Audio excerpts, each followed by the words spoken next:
जय हिंद। इसके पिछले वीडियो में हम लोगों ने अनुच्छेद 112 यानी कि हम लोगों ने बजट की चर्चा कर रहे थे। हम लोगों ने अनुच्छेद 112 में जो देख लिया था कि आखिर बजट होता क्या है। देखिए, हमने आपसे क्या कहा था भैया, बजट प्रस्तुत रहा यदि लोकसभा राज्यसभा में तो उससे बजट से पैसा नहीं निकलता है, बल्कि कोई काम करना है उसकी चर्चा की जाती है। मान लीजिए नेताजी आ रहे हैं, भाषण दे रहे हैं कि इस बार आप मेरा सरकार बनाइए, हम आपके लिए चौड़ी चौड़ी सड़क बनाएंगे। क्या नेताजी पास करा देंगे?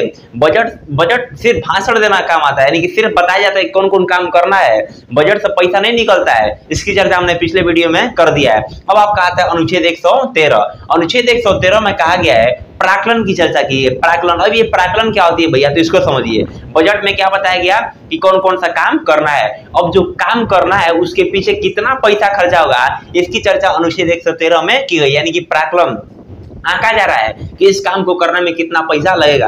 मान लीजिए कोई आपका ब्रिज बनवाना है, तो ब्रिज का जो खर्च आएगा मान लीजिए 300 करोड़ रुपया आ रहा है, तो ये तो बजट में बता दिया जाएगा 300 करोड़ रुपया ब्रिज का खर्च है। लेकिन आखिर पैसा तो बताना पड़ेगा ना, पैसा कब बताया जाएगा, तो उसके लिए प्राक्कलन को लाया जाता है। प्राक्कलन में बताया जाता है कि नहीं भैया, इस ब्रिज को बनाने में 300 करोड़ रुपए की खर्च है। इसकी चर्चा अनुच्छेद 113 में की गई है। क्या बताया जाता है प्राक्कलन में, तो बजट द्वारा की गई घोषणाओं पर कितना खर्च आएगा, इस खर्च की चर्चा प्राक्कलन में की जाती है। मान लीजिए कोई नेताजी आए और बता दिए कि हम आपके शहर में खूब चौड़ा चौड़ा सड़क बनाएंगे, फ्लाईओवर बनाएंगे, ये तो भैया बजट में बता दिए नेताजी। लेकिन भैया खर्चा कितना आएगा, बजट में तो बता दिए कि क्या क्या काम कराना है, खर्च कितना आएगा, इसकी चर्चा प्राक्कलन में की जाती है। क्या प्राक्कलन से पैसा निकल सकता है? प्राक्कलन से भी पैसा नहीं निकल सकता है। जिस प्रकार बजट में काम को बताया गया था, लेकिन प्राक्कलन में उस काम के पीछे कितना खर्च होगा, इसको प्राक्कलन में बताया गया अनुच्छेद 113 में। अब आपका आता है अनुच्छेद 114। अनुच्छेद 114 में विनियोग विधेयक की चर्चा की गई है। अब ये विनियोग विधेयक क्या होती है, तो देखिए बजट में क्या बताया गया था कि कौन कौन सा काम करना है। फिर आपका आता है प्राक्कलन। प्राक्कलन में काम को करने के लिए कितना खर्च आएगा। अब खर्च आएगा तो भैया पैसा निकालना पड़ेगा कि नहीं निकालना पड़ेगा, आपने खर्च बता दिया प्राक्कलन में। अब पैसा निकालने के लिए कौन सा विधेयक लाएंगे? विनियोग विधेयक। इसमें क्या कहा गया है कि प्राक्कलन में बताए गए धन को निकालने के लिए विनियोग विधेयक को लाया जाता है। यह जो विनियोग विधेयक होता है वह संसद में लाया जाता है। यानी कि भैया बजट में बता दिए कि कौन कौन सा काम करना, हाईवे बनवाना है, अब हाईवे पे कितना खर्च आएगा, इसके लिए कौन सा लाएंगे? प्राक्कलन समिति बैठाएंगे और प्राक्कलन समिति में बता देंगे कि 200 करोड़ रुपए की खर्च है। अब पैसा निकालने के लिए कौन सा लाएंगे, तो विनियोग विधेयक को लाएंगे। यह विनियोग विधेयक जो होता है वो संसद में लाया जाता है। अब देखिए, जब तक विनियोग विधेयक पारित नहीं होगा तब तक आप एक भी पैसा नहीं निकाल सकते, 1 रुपया आपको नहीं मिलेगा जब तक विनियोग विधेयक पारित नहीं होगा। 1 रुपए की बात कर रहे हैं, नहीं मिलेगा आपको जब तक विनियोग विधेयक पारित नहीं होगा। और विनियोग विधेयक पारित कौन करता है? संसद का। इसीलिए किसी जो संसद है उस संसद को राष्ट्रीय कोष का रक्षक कहा जाता है। सरकार का जितना पैसा रहता है ना देश का, वो राष्ट्रीय कोष का रक्षक कौन है? संसद है। आप कितना भाषण दे दिए मंच पे चढ़ के कि मेरा सरकार बनाइए, हम इतना काम करेंगे, कोनो काम नहीं होगा जब तक विनियोग विधेयक पारित नहीं होगा। 1 रुपया नेता लोग नहीं निकाल पाएंगे, लोग समझ रहे हैं ना। और देखते हैं ना आप मंच पे खड़ा होकर कौन कौन सी भाषण होती है, मेरा सरकार बनाइए, सड़कें बनेगी, आपका चीनी मिल खुलेगी, फैक्ट्री खुलेगी, यह होगा वो, कुछ नहीं होगा जब तक विनियोग विधेयक पारित नहीं होगा। और विनियोग विधेयक जो आपका संसद, राष्ट्रीय कोष का रक्षक किसे कहा गया है? संसद को कहा गया है। जब तक संसद विनियोग विधेयक को पारित नहीं करेगी आप 1 रुपया नहीं निकाल सकते, समझ गए ना। यानी कि अनुच्छेद 114 में विनियोग विधेयक की बातें कही गई है। अनुच्छेद 112 में क्या कहा गया था? बजट की चर्चा, यानी कि कौन कौन सा काम करना है उसकी चर्चा की गई थी। फिर आपका अनुच्छेद 113 में बजट में कितना पैसा लगेगा, इसकी चर्चा अनुच्छेद 113 में की गई है। और पैसा को निकालने के लिए अनुच्छेद 114 यानी कि विनियोग विधेयक को लाया गया। विनियोग विधेयक जब पारित हो जाएगा आपका पैसा निकल जाएगा। अब आप ही सोचिए ना, मान लीजिए कोई सरकार आती है गवर्नमेंट, और उसने बजट में बता दिया कि हमको एक पुल बनवाना है, और जो उस पुल का खर्च है उसका खर्च 500 करोड़ रुपया है। 500 करोड़ रुपया उस पुल का क्या है भैया? खर्च है। बजट ला दी, बजट में बता दी कि हमको पुल बनाना है, और प्राक्कलन में बता दी कि उसमें खर्च 500 करोड़ रुपए की आएगी। और विनियोग विधेयक से वो पैसा निकल भी गया, भैया पैसा निकल गया। अब आप ही सोचिए, यह पुल का काम इतना जल्दी तो होगा नहीं भैया, बड़ा सा पुल है तभी ना 500 करोड़ रुपए आया है, काम तो इतना जल्दी होगा नहीं। और महंगाई आप देख रहे हैं दिन प्रतिदिन बढ़ता जा रहा है। तब क्या होगा कि मान लीजिए 500 करोड़ रुपया निकल रहा है और इस पुल को बनने मान लीजिए 5 साल लग जाए। 5 साल में महंगाई एक जगह थोड़ी रुका रहेगा, आसमान छुएगा महंगाई। अब मान लीजिए पैसा घट गया तब क्या होगा भैया, यहाँ का जो ठेकेदार रहेगा कहेगा हम कमे नहीं करेंगे, या तो आप पैसा बढ़ाइए। मान लीजिए इसका खर्च आ गया 550 करोड़ रुपया, पुल बनाने का खर्च 550 करोड़ रुपया आ गया, अब 50 करोड़ रुपया घट गया, अब ठेकेदार अपना बैनर फिर देगा, कहे भैया हम ये बढ़ेबे नहीं करेंगे, आप या तो हमें पैसा दीजिए या तो पुराने रेट पे आपको हमको गिट्टी सीमेंट बालू जो भी लगता है उसमें वो दिलवाइए। अब क्या किया जाएगा, क्योंकि संसद में भैया जितना विनियोग विधेयक में पैसा पारित होगा उतना ही पैसा देगी, 1 रुपया बेसी आपको नहीं देगी। अब क्या होगा, इसके लिए कहा गया अनुच्छेद 115, देखिए कितना होशियार संविधान निर्माताओं ने इसके लिए अलग ऑप्शन दिया, अनुच्छेद 115, इसका नाम है अतिरिक्त, यानी कि अतिरिक्त या अनुपूरक अनुदान। कहा गया इसमें कि विनियोग विधेयक द्वारा दिया गया धन महंगाई के कारण कम पड़ जाता है, तब इसके लिए अतिरिक्त या अनुपूरक अनुदान को लाया जाता है। अब आप ही सोचिए, मान लीजिए कोई सरकार आती है और 500 करोड़ रुपए निकाल लेती है आपका विनियोग विधेयक से, पता चला किसी कारण से महंगाई बढ़ गया, महंगाई बढ़वे करता है, अब 50 करोड़ के रुपया की वजह से काम रुक जाएगा,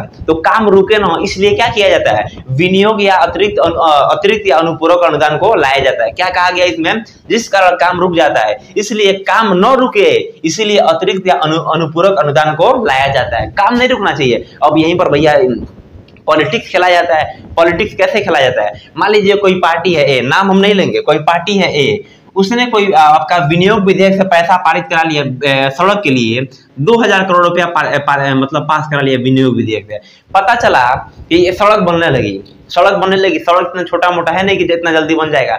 पता चला कि उस पार्टी द्वारा मतलब जो पास कराया गया पैसा खत्म हो गया और वो सड़क बनने में 5 साल लग गया। भैया सड़क बनने में कितना साल लग गया, 5 साल, और उस पैसा भी खत्म हो गया, सरकार भी चला गया। अब जो दूसरा सरकार आएगा ना, कहेगा रे चोटा कमवा यदि हम कराएंगे ना अतिरिक्त या अनुपूरक अनुदान से इसको हम पैसा दिलाएंगे, तो छोटा उसका नाम होगा, हम काहे लिए कमवा कराए, नहीं कराते हैं लोग, काम बीच में पेंडिंग में फंस जाता है, काम भी नहीं होता है। बताइए इतना पैसा बर्बाद हो जाता है, काम भी नहीं हो पाता है। बताइए अगर कोई भी सरकार करा रहा है तो अपने लिए थोड़ी करा रहा है भैया, देश के लिए करा रहा है, ऐसा नहीं करना चाहिए आपको। इस अतिरिक्त या अनुपूरक अनुदान, जब तक अतिरिक्त या अनुपूरक अनुदान नहीं पारित होगा तब तक एक्स्ट्रा पैसा आपको नहीं मिलेगा। अतिरिक्त या अनुपूरक अनुदान को क्यों लाया जाता है भैया, कि महंगाई के कारण यदि विनियोग विधेयक द्वारा पारित कम पैसा जो कम पड़ जाए उसके लिए कौन सा विधेयक लाएंगे, अतिरिक्त या अनुपूरक अनुदान को हम लाएंगे। समझ गए ना। अब आप कहा था अनुच्छेद 116। अब आप ही सोचिए कि सबसे पहले कोई काम कराना है तो बजट में बताएंगे कि हमको ये काम कराना है, फिर आप क्या लाएंगे भैया, तो फिर आप प्राक्कलन को लाएंगे, यानी कि प्राक्कलन बताएंगे कि उसका खर्च कितना आ रहा है, फिर आप लाएंगे विनियोग विधेयक, तो पैसा पारित होगा कि कितना पैसा आपको दिया जाए, पैसा दिया जाएगा। ये सब प्रोसेस को करने में बड़ी टाइम लगता है। अब सोचिए बहुत टाइम लग गया।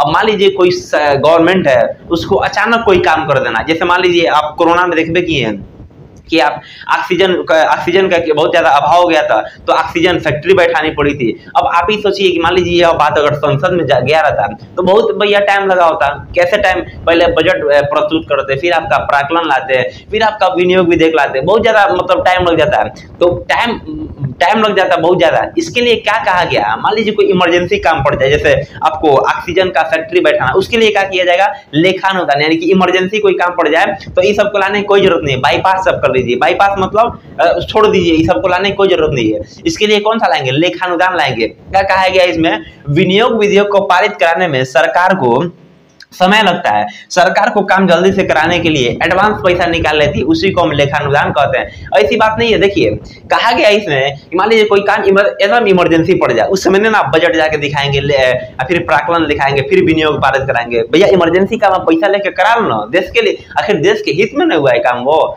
देश के हित में थोड़े मतलब ऐसा थोड़ी ना हुआ है, देश के हित में काम होता है। तो क्या कहा गया, आप लेखानुदान से कुछ पैसा निकाल लीजिए और काम को चालू करा दीजिए, बाद में आप बजट पारित कराइएगा, प्राक्कलन लाइएगा, फिर विनियोग विधेयक पारित करा के उस काम को बढ़िया से करा दीजिएगा, लेकिन प्रारंभ तो आप कीजिए। अब आप ही सोचिए कोरोना के बीच यदि ऑक्सीजन फैक्ट्री को नहीं बैठाया गया तो कितना लोग की जान चले गई थी। इस समय भारत में ऑक्सीजन की कोई किल्लत नहीं है, कोई दिक्कत नहीं है। तो क्या किया गया, लेखानुदान से आप एडवांस पैसा को निकाल लीजिए। लेकिन कभी कभी क्या होता है ना, आप पता है ना आपसे कि पॉलिटिक्स जो होता है बहुत खतरनाक चीज होता है। लेखानुदान से कोई सरकार पैसा निकाल लेती है, अब पता चलता है संसद वाला होकर विनियोग विधेयक पारित नहीं कराता, वो भी काम पेंडिंग में फंस जाता है, यानी कि पैसा एकदम बर्बाद हो जाता है। इसमें कोई दिक्कत नहीं है, सब पैसा बर्बाद हो जाता है। समझ रहे ना।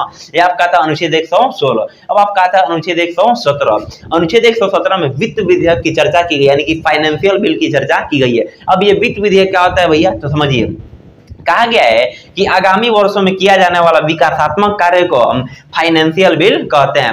यानी कि एक वर्ष में कौन कौन सा विकासशील कौन कौन सा काम हो रहा है, विकासात्मक कार्य, उसी की चर्चा, उसी को हम फाइनेंशियल बिल यानी कि वित्त विधेयक कहते हैं। मतलब एक साल में कितना काम हुआ, कौन कौन सा विकास का काम हुआ, कितना सड़क बना, कितना ब्रिज बना, कितना रनवे बना, क्या बना, इन सब की चर्चा किसमें किया गया, वित्त विधेयक यानी कि अनुच्छेद 117। अब जो आपका वित्त विधेयक होता है यह लोकसभा या राज्यसभा किसी से भी प्रारंभ हो सकता है। हमने आपसे बताया था कि कोई भी जब विधेयक पारित होता है तो सिर्फ एक सदन नहीं करता है। यदि लोकसभा से प्रारंभ होता है तो राज्यसभा के पास जरूर जाएगा, यदि राज्यसभा से प्रारंभ होता है तो लोकसभा में जरूर जाएगा, और इन दोनों को पारित करने के बाद राष्ट्रपति साहब के पास जाता है। राष्ट्रपति साहब साइन करते हैं, मन करेगा तो वीटो लगाएंगे, मन करेगा तो पुनर्विचार के लिए लौटाएंगे। इसकी चर्चा तो हम लोग करबे किए हैं। यानी कि अनुच्छेद 117 में क्या कहा गया, वित्त विधेयक फाइनेंशियल बिल, यानी कि एक साल में कितना कितना विकासात्मक कार्य किया गया है इसको दिखाना पड़ता है, रिपोर्ट करना पड़ता है। यानी कि वित्त विधेयक के तहत वित्त विधेयक जो होता है लोकसभा राज्यसभा किसी से ही प्रारंभ किया जा सकता है। यह था आपका अनुच्छेद 117।